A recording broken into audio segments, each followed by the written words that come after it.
Oh, so sorry. Kia ora e te whānau. Welcome to the New Zealand Institute of Building Light Lunch. And you're here for Fits and Giggles with Russell Pedersen and Siobhan Page, both from JIB or Winstone Wallboards, and myself, Pamela Bell, from the New Zealand Institute of Building.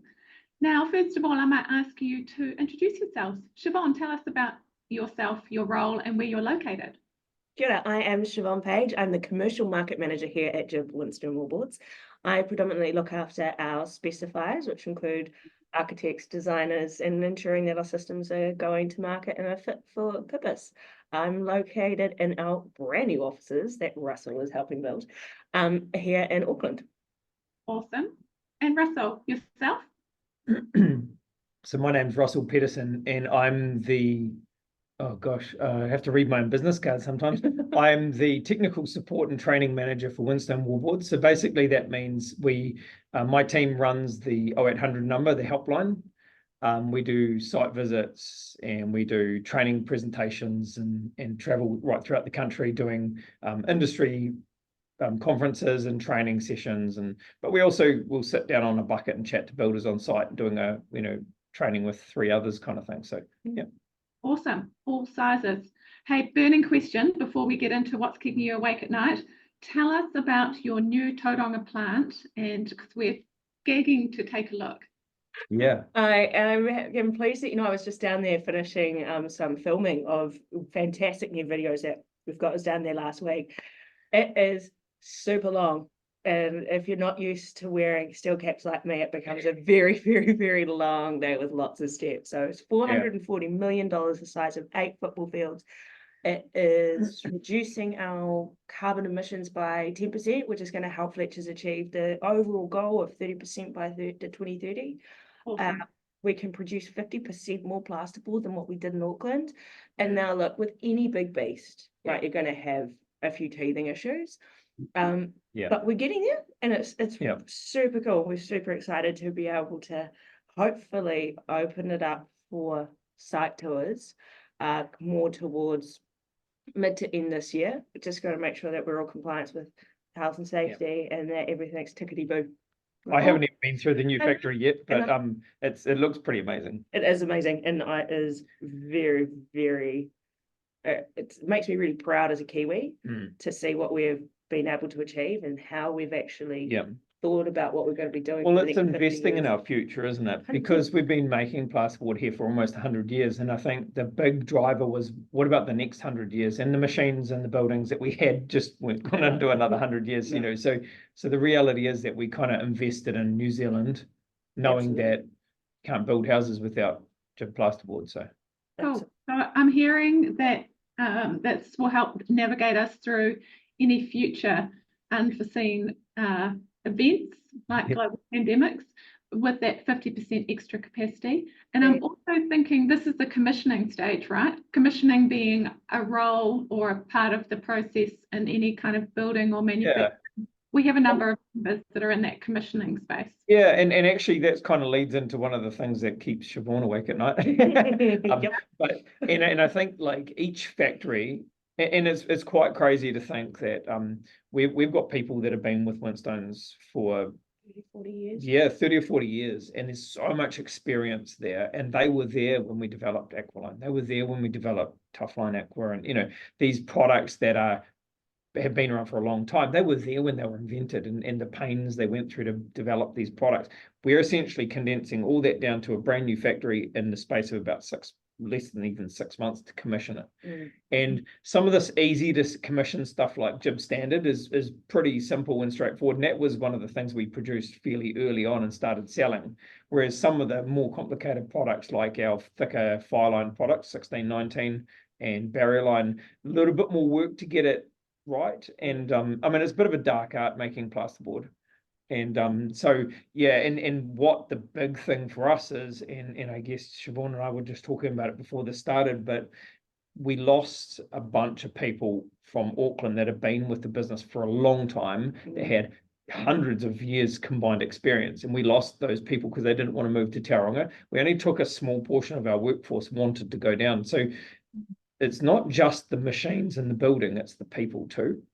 And so yeah, there's been a lot of learning, Yes. a Yeah. lot of learning. So yeah, while the machine's turned on after 6 weeks, it's the getting it right. That's the hard part. That's what we're hearing. Yeah. Okay, cool. Siobhan, I might just pivot to you in terms of if you want to tell us something that's keeping you awake at night in the kind of tips, tricks, and advice type of space. Tips, tricks, and advice at the moment, I would have to say it's the government. I just it's a bit of a loose one. Not sure what's going to happen, how that's going to not, and I guess it touches on personal and like in with the business. And I'll let Russell speak to it. It's just kind of a little bit unknown, and there's a cost of living crisis, and it's like, what does that mean? We know our industry is going through a bit of a tough time at the moment, and let's be realistic. Like, okay, well, what happens if a need for plasterboard decreases, say so much because of council regulations and so on and so forth? Do I have a job? You know, it boils down to that real human personal sense that yes, I do a job and yes, I work in this industry, but I have a family. Yeah. 100%.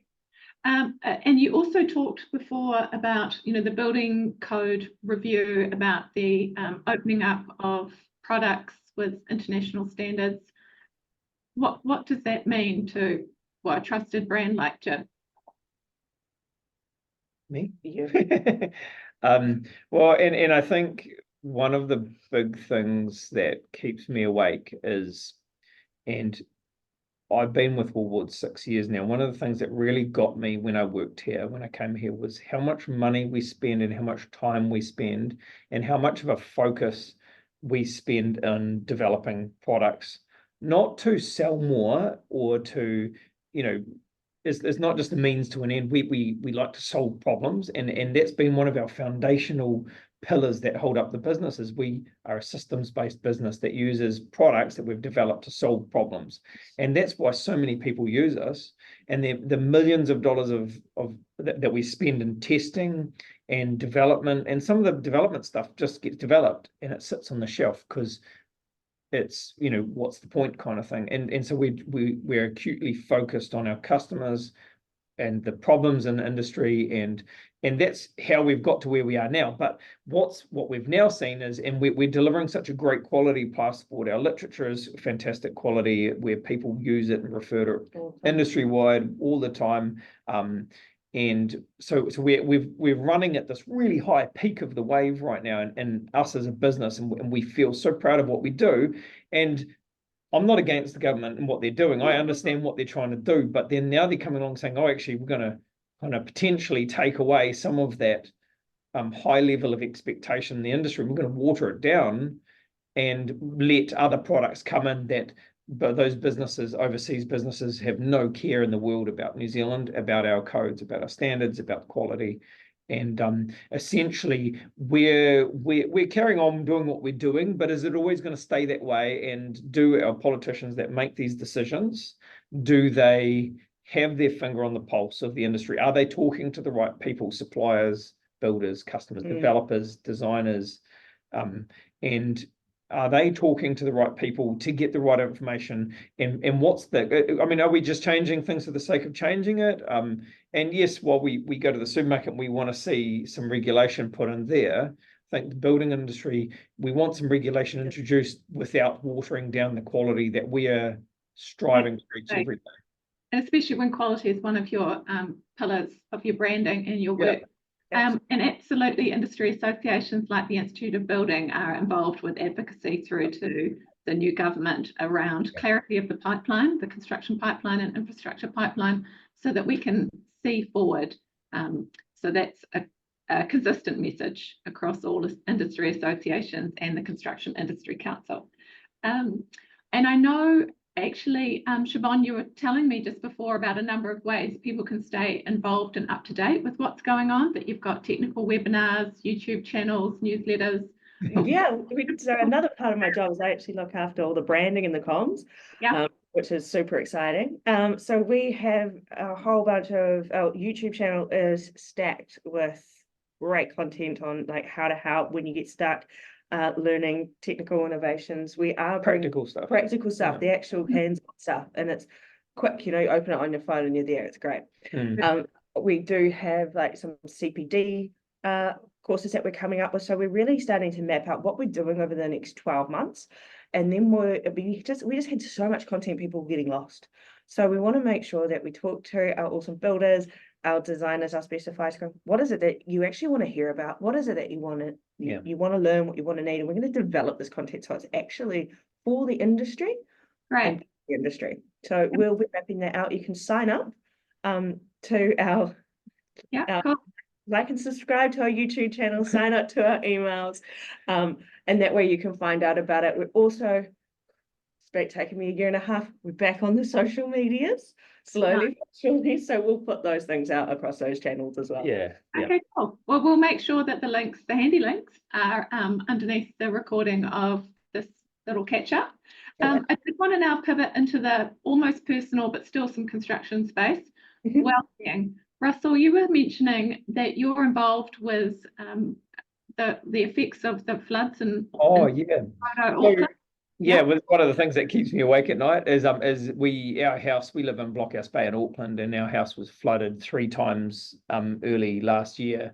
And so we kind of been through that process of myself and my 4 kids and my wife, and we're living in this damaged house. We've gone through the insurance company thing, and that was and then now we were talking with council, and they've actually just recently categorized us as a category 3, which means we're going to get bought out, and potentially they're going to bowl our house because it's in a flood zone. And it's so very fascinating process to go through.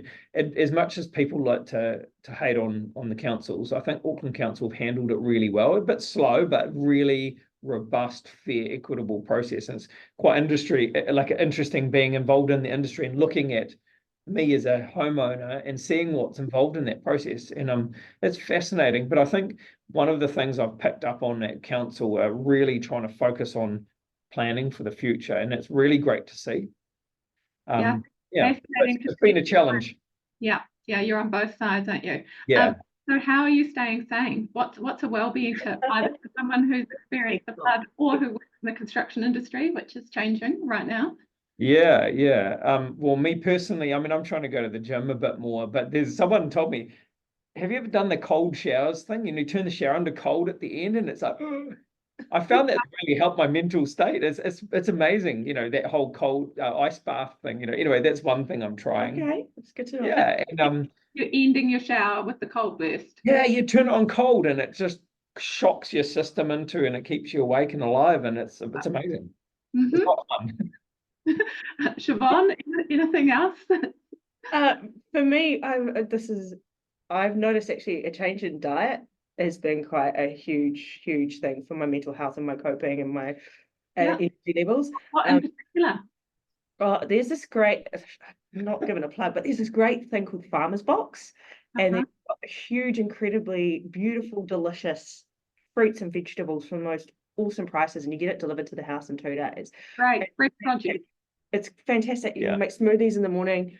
And instead of nibbling on the cheese and crackers at night, some raspberries is a special treat. I think it's just sometimes what fuels you really does affect how you're feeling. And I do treat myself to sleep-ins on the weekend, I'm not gonna lie, because I think sleep is quite sleep-ins are great. They're so good. Awesome. It's so interesting because I've just come off a Waihanga Arodo Workforce Development Council meeting where they've just interviewed or surveyed 1,000 people who are potential entrants into the construction industry of all ages, from school right through to older folks, because you might know that 50% of the people that enter our industry come sideways from other industries. Anyway, they said in the top 5 reasons why people would find construction appealing, or what people are looking for in a construction role anyway, is people are looking for work-life balance. That was the number 2 out of the top 5. So I think it's really interesting in how we put the perceptions out there about how we are achieving that balance. Just working extraordinarily long hours or in insufferable conditions, whether outside or inside. I think for that, to maintain that, you need to have a sense of like self-confidence, but majorly along the lines of open communication with your people, with your people leader, and being really vulnerable at times, going, this is actually what's going on with me. I need a little bit more flex here. Can I use flexible hours? Can I pick up some work work on this time, but just having that, not that constraint of going, I have to, take leave, but just have that really Yeah. open conversation about this is where I'm at right now, and I want to contribute. And I've seen it, that you just end up with these high functioning performing Yeah. teams. It's right? about trust, eh? Trust, always Yeah, trust. yeah. Don't take the mickey. Of Yeah, course. that's great. And we absolutely covered that stuff in our next gen panels at our recent build up conference, Yeah. which Jib folks were at. Hey, good to see that we're well past the days of taking a concrete pill and just carrying on, isn't it? Yeah. Hey, I've just noticed the time. We've hit our 15 minutes. I'm going to say thank you so much to Russell and Siobhan. I feel like we could keep going, but I do have a couple of service announcements. So next week on Wednesday, the 19th of June, we will have our Industry Insights, which is our 45-minute deep dive webinar, same kind of time, 12-ish, and we'll be on state of construction. So this is where we dig into what are the opportunities and the proactive things we can do when we're in a time of disruption, which, if you're not aware of, is now. The next light lunch is in 2 weeks today, and we'll be joined by Yan Chen, who works at Carter's and is with our Young Professionals Advisors Network, and Nathan Hawkins, who confusingly works for Lee's Construction, who's with our regional committee, but based in Taranaki. So we'll be hearing from those folks then. Meanwhile, thank you so much, Russell. Thank you, Siobhan. We'll see you all next time. Ka kite anō. Thank you. Thank you. Cheers. Thanks.